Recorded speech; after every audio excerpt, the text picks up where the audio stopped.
안녕하세요. 시노펙스 주주님들과 지속적으로 함께하고 있는 대연 멘토 김정재입니다. 이 시노펙스가 어제 주가가 급하게 나오면서 주주님들이 좀 많이 걱정을 하셨을 것 같아요. 그쵸? 근데 제가 봤을 때 이 시노펙스, 이 혈액 투석기, 그리고 혈액 분석기, 이 고부가 가치를 나타내는 이 FPC 산업으로 현재 주가가 많이 오른 만큼 저는 앞으로의 또 신사업 굉장히 기대가 되는데요. 이 시노펙스가 정말 많은 사업을 하고 있어요. 그쵸? 그래서 우리가 현재 진행하고 이 신사업 근황이 어떻게 되는지 한번 알아보고 중국이 현재 이 수소시장 개척 준비를 하는데 이 규모가 얼마나 될지, 이 규모가 앞으로 이 시노펙스에 어떤 영향을 줄지 좀 중요한 시간이 되지 않을까 싶습니다. 또 어제 나온 이 급하락에서 우리가 재반등 구간 어디쯤 노릴 수가 있는지, 또 추가적으로 하락은 없는지, 앞으로의 상승 포인트는 뭔지 알아보면서 이 좋아요와 구독도 한 번씩만 눌러주시면 제가 더 이 주주님들을 위해 많은 정보 공유하고 더 열심히 준비해 보도록 하겠습니다. 그럼 바로 알아볼까요? 이 최근에 중국이 전기차뿐만이 아니라 이 수소차 수요가 급증을 하면서 현재 이 중국은 이 수소차 시장에도 좀 많이 열중을 하고 있다라고 볼 수가 있는데요. 이 시노펙스는 수소차 연료 전지용 이 가스막 멤브레인 수출을 위해 이 가스막 생산 시설 증시와 이 설비 투자로 대량 생산까지 마쳤습니다. 또 이 고분자 전해질막 이 PEM도 현재 생산하고 있으면서 현재 이 확장 사업을 지속 중이다라고 우리가 볼 수 있는데요. 이 시노펙스가 개발한 이 수소연료 전지용 이 멤브레인은 수소연료 전지의 효율을 위해서 내부의 온도와 그리고 습도를 일정하게 유지한다고 합니다. 이런 부분에서 오차가 있을지 이 오류가 발생을 하고 또 이 성능에 있어서 큰 문제가 있겠죠. 하지만 이 시노펙스의 이 멤브레인은 이미 성능을 인정받아서 중국의 막 가습기 제조회사에 이 샘플만 20만 개를 수출 계약했다고 하는데요. 이번에 개발 성공한 이 PEM은 이 수소차의 엔진 역할을 하는 이 핵심 멤브레인으로 이 다국적 기업의 개발이 굉장히 치열하다고 합니다. 경쟁이 굉장히 치열하다고 합니다. 현재 미국 에너지부 기준에 이 500시간 이상의 테스트를 받아야 돼요. 왜냐, 이 성능으로서 큰 문제가 없는지, 또, 또 앞으로 이런 상용화를 할 수 있는지, 이런 테스트를 받아야 되는데, 500시간의 기준치가 있어요. 하지만 이 시노펙스는 1000시간 이상의 성능을 유지를 하고 이 기준치의 2배를 상회했다고 합니다. 이런 부분에서 이 시노펙스의 기술력 우리가 인정해 줄 만하고 이 수소차에서 앞으로 더 크게 뻗어나갈 수 있겠다라고 좀 희망을 가질 수가 있겠죠. 현재 지속적으로 마케팅을 진행 중이고 2024년 올해 실적에 잡힐 전망인데 2023년 4분기에는 실적이 아마 잡히지 않을 거예요. 2024년 1분기와 2분기 실적이 잡힐 거니까 우리가 이때 실적이 나온다고 했을 때 1분기 실적이나 2분기 실적이 나온다고 했을 때 더 큰 상승 기대감을 좀 크게 해봐도 되지 않을까라고 보이고 있습니다. 현재 시노펙스는 현재 재무 상태도 정말 좋고 바로 보여드릴게요.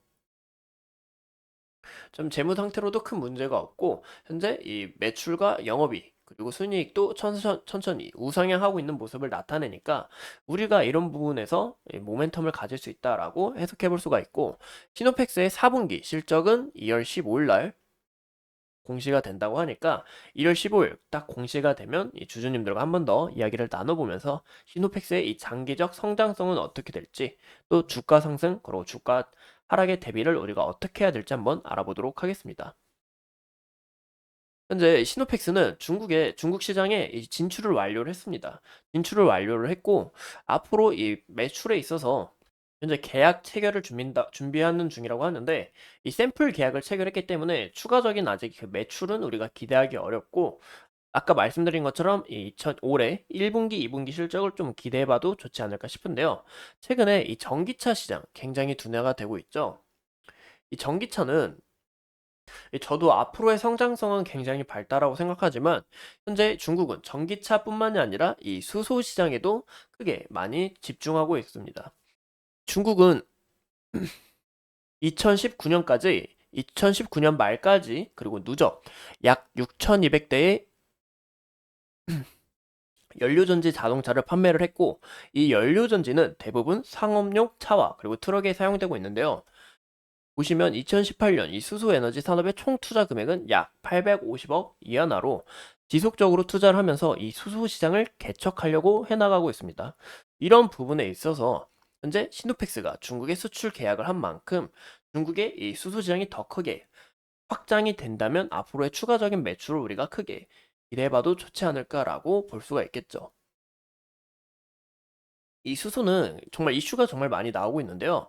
오늘 이슈 간단하게 보시면 현재 뭐 플라스틱 쓰레기에서 수소를 뽑아냈다라고 나오는데 이 이야기 그냥 제가 좀 재미삼아 갖고 와봤어요.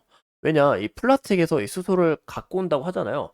이 플라스틱, 이 쓰레기 정말 문제입니다. 그쵸? 재활용하기에도 문제고 또 이 플라스틱을 태우면 환경 오염이 되다 보니까 근데 여기서 이 수소를 추출을 하고 또 우리가 수소차 하면 친환경차잖아요. 이런 부분에서 미래 먹거리 테마고 장기적인 성장성은 밝다라고 저는 이런 생각이 들었고요. 또 현재 강릉시뿐만이 아니라 각 지역에서 이 수소 전기 자동차의 보급 사업을 추진하고 있습니다. 이 보조금 혜택을 더 주고 수소와 전기 자동차의 이런 수요를 늘리려고 하는데요. 이런 부분에 있어서 장기적인 성장성 우리가 어느 정도 챙겨볼 수 있다라고 볼 수가 있습니다. 현재 미국에서는 이 청정수소가 현재 생산이 되고 있잖아요. 이 청정수소, 이 세액 공제와 그리고 수소를 생산할 시 보조금 지급 등 이 온실가스 배출량을 위해서 계속 이 수소 관련해서 좀 크게 많이 신경을 쓰고 있는데 현재 미국도 신경을 많이 쓰는 만큼 이 한국도 좀 따라가고 또 미래 먹거리 테마로서 우리가 많이 집중해야 되질 그리고 앞으로 이런 성장성이 열린 이런 산업이 아닌가라고 해석해 볼 수가 있겠죠. 뭐 여러분들이 아시는 것처럼 이 수소는 친환경차입니다. 그쵸? 이 수소는 아직 충전소의 숫자가 적어서 이 굉장히 좀 많이 좀 골치가 아파요. 왜냐, 이 충전소 숫자가 많아진다, 충전소 수가 많아진다 하면 우리가 수요도 당연히 늘 수가 있잖아요. 하지만 이 수소차는 제가 봤을 때 향후 좀 늘지 않을까 싶습니다. 이 충전 시간도 전기차 비해 굉장히 짧다고 하고 한 번 충전을 할 시 이 전기차보다 더 많은 거리를 주행할 수 있다고 합니다. 또 이 차량 탱크 내에 이 저장된 수소를 이 공기 중에 산소와 반응을 해서 전기가 생산되기 때문에 이렇게 생산된 전기를 이용하여 구동에서 이 매연이 발생되지 않아 앞으로 우리가 환경을 위해서라면 이 수소차 더 크게 성장할 수밖에 없다라고 볼 수가 있겠죠. 2030년에는 보시는 것처럼 이 100만 대 이상의 규모로 좀 성장을 할 거다라고 보고 있고 또한 이 중수소 전기차의 점유율 21.9%를 중국이 차지할 거다라고 예상을 하고 있습니다. 중국이 이 시장 점유율 1위를 달성할 거다라고 보고 있는데 시노펙스가 이 중국과 큰 연관성이 있는 만큼 이 수소 전기차 재료로 그래서 우리가 장기적인 이런 모멘텀은 어느 정도 지고 있다라고 해석해 볼 수가 있겠죠. 2030년 좀 많이 남긴 했는데 오늘 시노펙스가 약 반등을 나오면서 주가가 좀 지지를 해주고 있다라고 볼 수가 있어요. 현재 지수도 굉장히 좋기도 하고 하지만 우리가 시노펙스 더 집중적으로 알아봐야겠죠. 제가 전에 말씀드린 거는 이 시노펙스 주가가 좀 크게 조심을 해야 되지 않을까라고 좀 이야기를 드렸었습니다. 왜냐? 현재 무상 그리고 식약처 이슈로 인해서 어느 정도 이 재료 소멸이 됐기 때문에 당분간 좀 조정이 올 수 있다라고 이야기를 드렸고 현재 시노펙스가 이 구간에서 좀 돌파를 하는 모습을 나타내 줬어야 돼서 근데 돌파를 하는 모습이 나타내 주지 않고 이 정배열에서 역배열 패턴으로 이 이평선이 꺾여가면서 주가가 좀 큰 하락이 나온 게 아닌가 싶습니다. 우리가 이 주봉으로 봤을 때 제가 이 양봉 보이죠? 이 양봉의 종가 라인 7,600원이 어느 정도의 좀 심리적인 구간이 아닐까라고 이야기를 드렸어요. 그래서 7,600원 이탈 시에 좀 하락이 나올 수 있다라고 이야기를 드렸는데 7,600원 이탈을 하고 더 추가적인 하락이 나오면서 현재 주가가 이 11선 안에서 지지를 받는 것을 확인해 볼 수가 있습니다. 오늘 약반등이 나오고 앞으로 주가가 더 크게 떨어지게 된다 하면 이 6,600원 부근까지 더 큰 폭으로 떨어지지 않을까라고 해석해 볼 수가 있는데요. 주가가 그런 모습을 나타내지는 않았으면 좋겠어요. 왜냐면 이 주주님들 고생 많으시면 안 되니까 제가 봤을 때 시노펙스 같은 경우는